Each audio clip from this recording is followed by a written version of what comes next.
Ini Gus, kalau mau sholat katanya kalau beli rokok itu uangnya dari bekas dari hasil gini nggak boleh buat ibadah. Pokoknya kalau nggak punya ruko ngomong sama saya, tak kasih baik hadiah maupun mas kawin. Iya.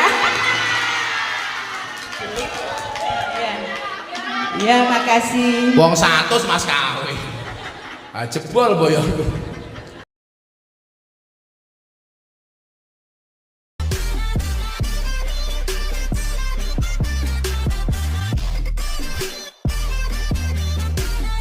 Ya, itu ada pertanyaan silakan. Atau ada keluhan silakan. Atau mau disampaikan silakan. Tak membedakan. Ayo Mbak E yang di sini, yang SGM ora usah. Gua malah gue diarani cak sarakem. Ayo.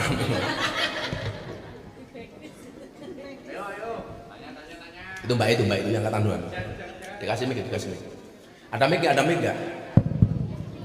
Ini nih Mbak yang angkat duluan itu loh. Diambilkan mic-nya itu loh. Hari yang mantap.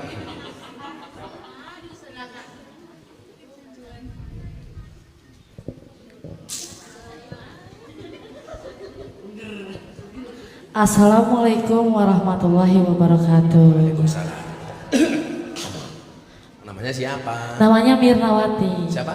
Mirnawati. Oh, Mirna. Gus mau tanya. Beti aku. Loh, Sianida, Mirna. Mbak Mirna dari mana Mbak Mirna? Dari Bojonegoro aslinya. Mana? Bojonegoro. Oh, Bojonegoro. Mau tanya apa hukumnya di saat kita mau sholat itu tapi tanpa sajadah apa Apanya? dosa? Tanpa apa? Tanpa sajadah. Wong kowe sholat tanpa sajadah gitu. Nggih. Tapi tempatnya suci apa enggak? Suci. Ya suci ora apa-apa. Enggak apa-apa. Enggak ada syarat wajib sholat kudu nganggo sajadah. Nggih. Sholat di atas tanah pun sah. Makanya kalau kamu besok selama bersih. Karena setiap tanah itu adalah masjid. Masjid itu apa? Tempat sujud. Di mana-mana boleh. Kayak di Arab itu loh, orang sholat, orang lewat jalan tol. Adan, mereka langsung berhenti di jalan tol di pinggir, langsung sholat di situ tanpa sajadah mereka biasa. Saya dulu beberapa kali nemenin orang karaoke itu, saya sholat di dalam room karaoke. Jadi saya Allahu Akbar, samping saya, hari yang mantap. Nggak harus pakai sajadah, yang penting suci, yang kedua harus nutup aurat. Saya sarankan mbak-mbaknya kalau sholat pakai ruko yang satu potong saja, jangan dua potong, yang long itu. Karena kadang-kadang kalau kamu kesusu waktu ini sholat mentek, kalau sajadah, kalau rukuhnya itu dua potong, kamu nggak pakai baju, kamu nggak pakai kotang, begitu Allahu Akbar, enggak malaikatnya bengok, wow. Yo lah mantap. Lah kewer-kewer. Ayo. Jadi pakai rukuh yang satu potong, yang one piece. Jadi satu itu long itu loh, bukan yang dua potong. Karena untuk menghindari hal-hal yang tidak diinginkan. Malah kena angin barang melentung. Gitu ya, Mbak. Anu boleh enggak pakai sajadah. Oh, tak sangoni 250.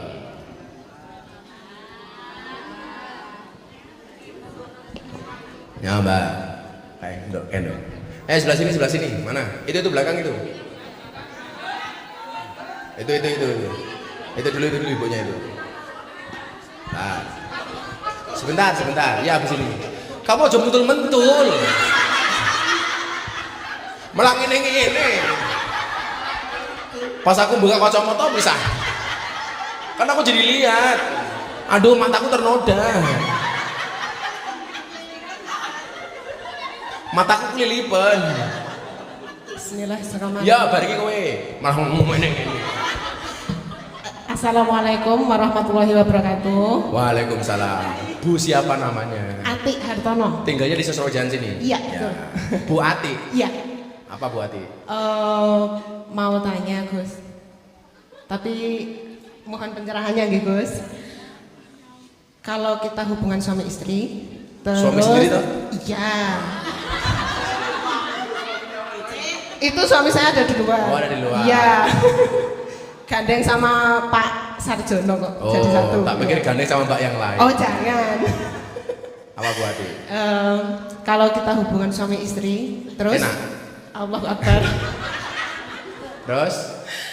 Terus kalau mau sholat itu harus mandi junub dulu. Terus? Diharuskan kan gitu?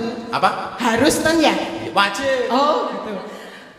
Selama ini kamu mandi nggak? Iya. Terus? Itu kan hukumnya wajib. Semisal kita kan habis hubungan suami istri terus langsung tidur lagi, nggak langsung mandi, apa diperbolehkan gitu? Nggak langsung sholat maksudnya? Ya bangun tidur harus langsung mandi. Jadi ini ya pelajaran mandi jinabah ya. Oh gitu. Orang itu wajib mandi jinabah ketika melakukan junub, baik dengan pasangan sah maupun yang tidak sah. Wajib mandi.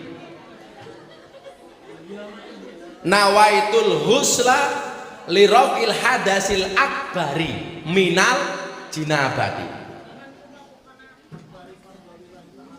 Ora iso bahasa Arabe, bahasa Jawa. Niat ingsun adus ngicalaken hadas gede sangka junub lillahi ta'ala. Fardhon lillahi ta'ala. Sunahnya apa? Sunahnya dimulai menyiram dari bagian kanan, baru kemudian bagian kiri, meratakan seluruh air, nggak boleh ada yang ketinggalan, termasuk sela-sela rambut. Makanya sih paling aman mau lanang gundul, biur langsung rotot. Lah gondrong, wah ada diusel-uselin. Makanya kalau abah subuhan ngimami santri kok rambutnya teles, santri ngerasani cie. Sunahnya lagi apa? Dimulai dengan mengambil air wudhu terlebih dahulu.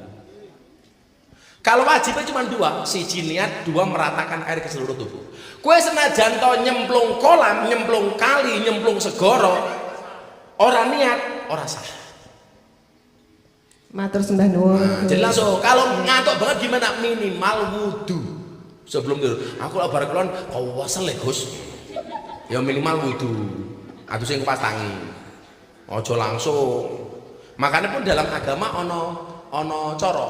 Kok suami istri bareng kelon, kok pengen meneh? Kuwi disunahke untuk yang kedua kalinya wudhu dulu. Oh salah adem. Setelah adem terus malah mengkeret. Jadi sunahnya wudhu dulu. Habis itu mandi, jangan sampai ada satu kulit pun yang tidak terbasahi dengan air. Makanya ketika kemudian dalam keadaan jinabah, jangan motong kuku. Motong kuku ini ngenteni baradus, ojo ngetok rambut. Karena kalau kamu motong kuku saat kamu jinabah, itu berpotensi itu tidak kena mandi, itu sudah digeni neraka. Makanya ojo ngotok kuku sebelum mandi, ojo ngotong rambut. Engko pas jinabat malah we apa jenenge nyemir rambut, ojo nyemire pas suci. Cuma mbak-mbak kalau mau nyemir rambut jangan dalam keadaan head. Nanti kamu mandi besarnya repot dalam keadaan suci. We motong rambut dalam keadaan suci, pas menke ojo ngetok rambut. Karena kalau rambut kamu ketok, berarti kamu ketok tidak dalam keadaan suci. Kue pengen ngerok alis dalam keadaan suci, termasuk itu. Gitu ya Bu Ati. Selamat berjinabah lagi ya. Yang belakang itu, sana Bu, sana yang belakang itu pojok. Iya. Dan ternyata, sini. Dan ternyata Fadil tidak memberikan uang, tapi memberikan mas kawin. Tuh pojok itu Bu. Pojok itu pojok dulu. Sengadoh. Belakang. Itu pojok kanan. Alah narat, ada ke Lampung bojo nomor 3 narat.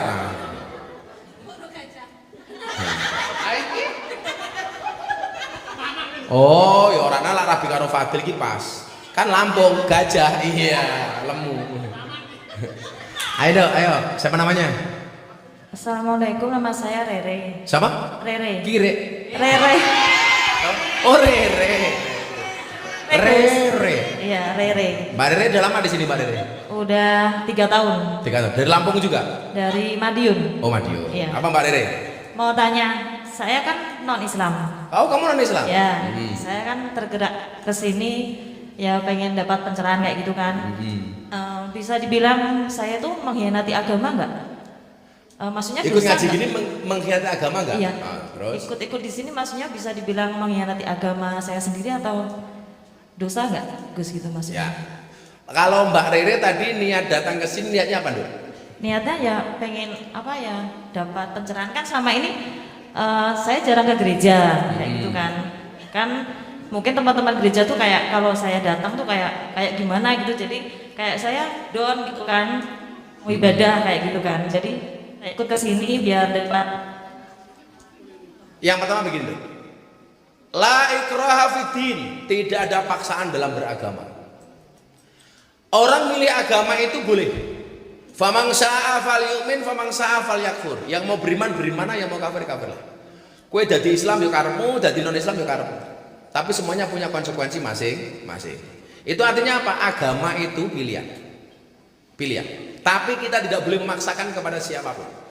Sudah ratusan orang yang masuk Islam melalui Gus Miftah, tapi satu pun nggak pernah saya paksa. Rata-rata ketika mereka mau datang pun tak tolak. Dulu Deddy Corbuzier itu mau masuk Islam, tak tolak pertama kali. Tapi karena dia mantep ya, akhirnya saya sadarkan. Lah apakah ketika kamu menghadiri acara keagamaan orang lain itu sebagai sebuah pengkhianatan? Itu tentunya setiap agama punya pandangan masing-masing. Tapi kembali lagi, agama itu adalah keyakinan dan kenyamanan. Ya, kalau kamu mencari keyakinan dalam rangka mencari, boleh-boleh saja. Boleh-boleh saja. Oh, aku pengen ngerti sakjane wong Kristen iki piye to? Silakan. Tapi kalau saya sendiri sebagai orang Islam punya prinsip. Kalau orang Islam ya, jangan pernah kamu mati kecuali dalam keadaan iman. Nah, yang bagi beragama lain ya silakan. Saya itu tidak hanya kamu, Dok. Kalau saya di Bali itu kawan-kawan saya Hindu, Kristen, Katolik, kayak saya di Bose, itu mereka juga ikut aja. Karena saya itu dianggap orang yang sangat toleran. Makanya saya nulis buku, Dok. Yang kemarin saya ajukan ke Pak Prabowo. Kemarin 4 hari yang lalu saya diterima Pak Prabowo di Kertanegara. Saya nulis buku namanya Merawat Kebinekaan Menyemai Kerukunan. Itu saya cetak 1000 eksemplar. Ternyata Pak Prabowo minta dicetak 30.000 eksemplar. Mau kita bagi secara gratis. Itu isinya tentang kerukunan. Karena bagi saya, setiap warga negara berhak menjalankan perintah agamanya dengan nyaman. Tidak boleh mendapatkan gangguan dari pihak manapun. Artinya kalau kajian saya, kok Mbak Rere mau ikut datang, itu haknya Mbak Rere. Saya tidak punya hak untuk menolak. Kalau dari sini Anda mendapatkan ilmu, ya alhamdulillah. Enggak juga enggak apa-apa, nambah sedulur. Ada lagi Mbak Rere? Udah cukup, Gus. Terima kasih. Makasih. Tepuk tangan untuk Mbak Rere. Ya, Mbak Rere sangkone nyoke.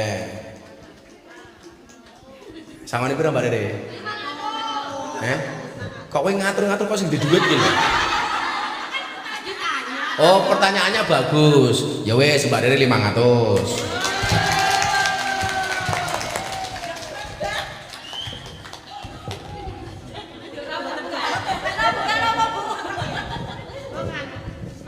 Ya bor, kaki Mbak Rere kayak. Ayo mana? Sampingnya sana, sampingnya itu belakang, sampingnya itu tengah.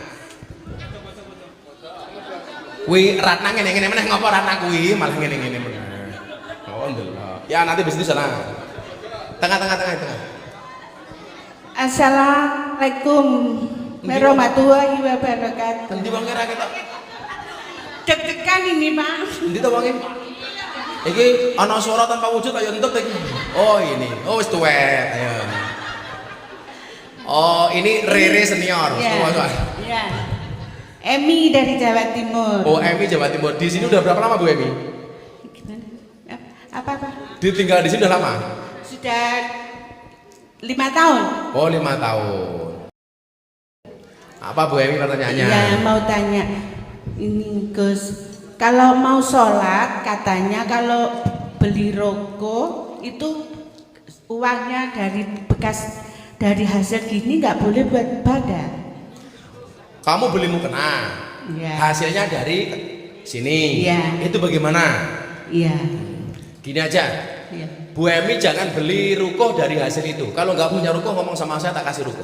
Kemarin saya dikasih dari Gus, itu udah saya buat sholat. Jadi saya kalau sholat pilih gitu, jadi yang suci uangnya. Pokoknya kalau mbak-mbak sangkem yang nggak punya ruko ngomong saja tak kasih ruko. Iya. Ya. Nah, pokoknya kalau nggak punya ruko ngomong sama saya tak kasih. Baik hadiah maupun mas kawin. Iya. Iya, makasih. Wong 100 mas kawin. Jebol boyongku. Ruko, emang rukonya Bu Emi udah rusak? Ada cuma satu, kalau beli yang baru nggak saya pakai karena nggak bisa buat ibadah. Ruko harganya berapa kan? 200? 300? Oh 300-nya atau kayak tak kasih 300 untuk beli ruko? Iya, makasih. Memang gitu ruko Bu Emi. Sholat ya? Iya, makasih itu Gus. kanan. Sebentar dong. Oh ini tengah dulu itu.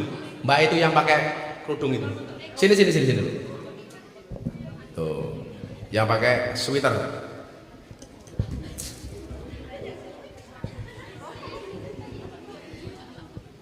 Gue biye kayak mas kawin Randi. Terus namanya mau royal loh. Mbak siapa namanya? Kiki. Siapa? Kiki. Kikil. Oh Siti. Kiki. Oh Kiki. Mbak Kiki dari mana dok kamu dok? Indramayu. Oh Indramayu. Udah lama di sini? Oh 1 tahun. Setahun. Apa Iya. Mbak Kiki? Gus mau tanya. Ini namanya RCTI. Randa Cilik turunan Indramayu. Iya. Apa Mbak Kiki? Kalau nikah tanpa restu orang tua cowok tuh gimana? Nikah Tanpa restu orang cowok. tua cowok tuh gimana? Apa bedanya laki-laki sama perempuan? Kalau perempuan nikah itu harus sama wali, kalau laki-laki tidak harus pakai wali. Jadi laki-laki menikah tanpa wali sah, tanpa restu orang tua sah. Tapi kalau perempuan kayak Kiki nikah harus pakai wali. Jadi kalau kamu dinikahi sama laki-laki, katakanlah namanya Fadil umpamanya.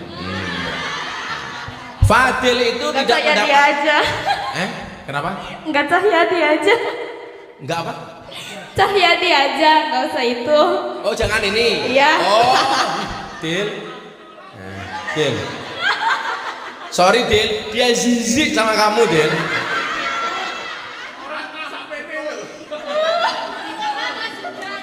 Tapi kalau kamu itu wajib pakai wali loh. La nikaha illa biwaliyin wa syahidai adlin. Tidak ada pernikahan kecuali dengan wali. Bapaknya nggak ada nikah lagi, nggak mau Kenapa? nggak mau dibaliin. Enggak mau diwaliin. Iya. Ya berarti gue nakal rupanya.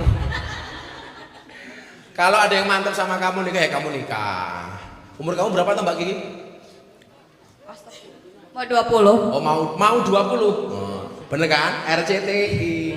Randa Cilik turunan Indramayu. Berarti bahasamu untuk ngapak-ngapak dikit gitu ya? Iya. Plukuduk. Pokok enggak, Indramayu itu masih agak ke ngapak. Indramayu, Cirebon itu bahasanya agak ngapak-ngapak kasar dikit. Orang ngapak orang kepenak. Jadi kalau ada yang suka sama kamu nikah aja dong. Kamu udah pernah nikah? Udah. Bener kan RCTI kan? Nah, Randa Cilik kan? Karena gua hafal. Kan aura-auranya kelihatan. Kalau ada yang suka sama kamu serius, kamu nikah lagi dong. Bisa jadi, saya bilang begini, wahai para janda, bisa jadi cinta pertamamu meninggalkan luka, tapi yakinlah cinta keduamu akan menimbulkan bahagia.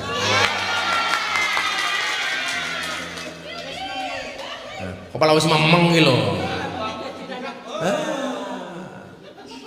Pokoknya laki-laki dekat dengan janda itu luar biasa, karena tidak ada malam pertama, adanya malam terusan.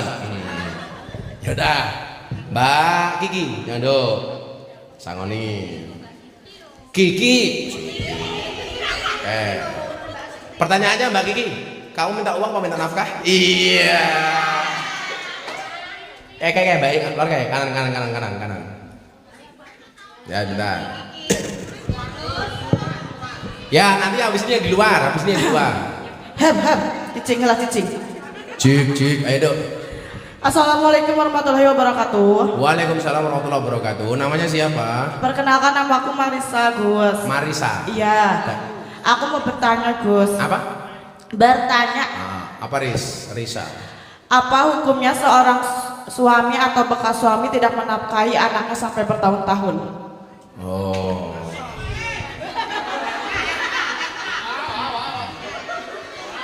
Itu pertanyaan apa curhat? Curhat sama pertanyaan sama aja, Gus. Curhatannya. Jadi gini, salah satu hak anak, terutama ketika anak itu belum balik, itu adalah wajib mendapatkan nafkah dari orang tuanya. Artinya apa? Perceraian itu tidak bisa menghapus nafkah. Karena ingat, ada mantan istri tapi tidak ada mantan anak. Jadi katakanlah anaknya bersama kamu, dia bisa kehilangan status sebagai suamimu, tapi tidak bisa menghilangkan status sebagai bapak dari anak-anakmu. Itu artinya apa? Kalau bapak tidak memberikan nafkah kepada anaknya, itu berdosa, sungguh terlalu. Ya. Kamu edit, videonya kamu kirim ke mantan suamimu. Sudah tidak berhubungan, apa maksudnya? Ya nggak boleh berhubungan loh. Berkomunikasi, Gus. Anakmu berapa yang ditelantarkan? Dalam? Yang ditelantarkan anakmu berapa? 1. Oh 1. Udah, pokoknya. Makasih, Gus. Apa namanya? Laki-laki berdosa kalau tidak menafkahi anaknya. Sampai bertahun-tahun, Gus, Gelem itu. gelem tanggung jawab. Makanya Sampai senengannya kok mengici bos tok. Yes, makasih ya, Gus. Kayaknya Mbak Marisa hak. Yang luar. Yang kasih Mbak Marisa Bud. Itu yang luar. Bud. Karena Bud. Masih yang di luar bantu itu loh.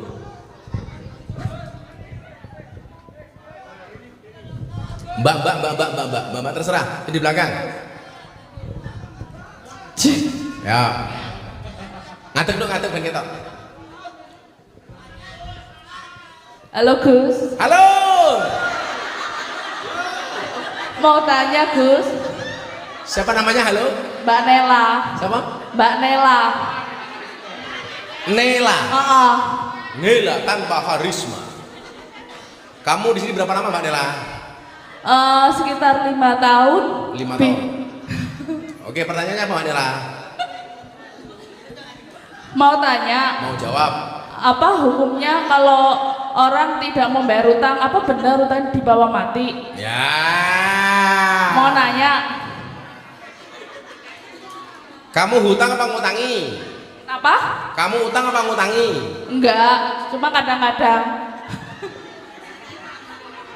Tak wacake hadis babakan utang. Iki rungono kabeh, sing diutang rungono.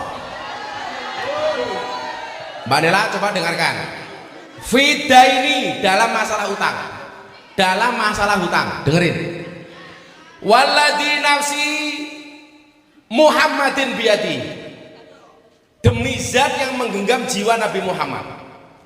Lau anna rajulan qutila fi sabilillah. Seandainya seseorang itu terbunuh di jalan Allah, mati ini syahid. Summa asa, kemudian dihidupkan kembali. Kok malah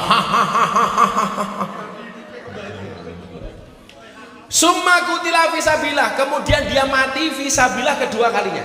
Summa asa, kemudian hidup lagi. Summa qutila fi sabilillah, mati lagi fi sabilillah yang ketiga kalinya.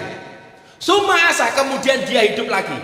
Wa alaihi dainun, tapi dia punya hutang. Madakhala jannah hatta yakdiya dainahu. Dia tidak akan pernah masuk surga sehingga membayar hutangnya. Padahal matinya mati sabilillah, tapi duwe utang ra dibayar, maka tidak bisa masuk surga. Ingat, orang hutang itu wajahnya melas kon bayar males. Larape hutang wajahnya luwih manis tinimbang madu, tapi lah ditagih luwih medeni tinimbang Israel. Betul? Wah, yang punya utang sadarlah. Ojo gampang utang, ojo gampang utang. Orang itu kalau diutangi ra gelem menehi, itu dia berpotensi kehilangan teman. Jadi seorang utang kepada temannya kok nggak dikasih, dia berpotensi kehilangan saudara. Tapi kalau dikasih hutangan, dia akan berpotensi kehilangan dua hal. Satu, kehilangan uang. Dua, kehilangan saudara. Karena banyak terjadi permusuhan gara-gara utang. Awalnya saudara, gara-gara utang jadi musuh. Soalnya rakwat bayar biasanya delik ngadoh nggak nyambung silaturahmi. Betul? Makanya mbak-mbak kalau sama tamu jangan mau diutang, apa pernah ninggal KTP. Kudu cash. Kowe engko nyuwun sewu nagih repot. Kowe tahu kowe diutang karo aku apa? Kowe ben nimplik rong bayar kowe ya.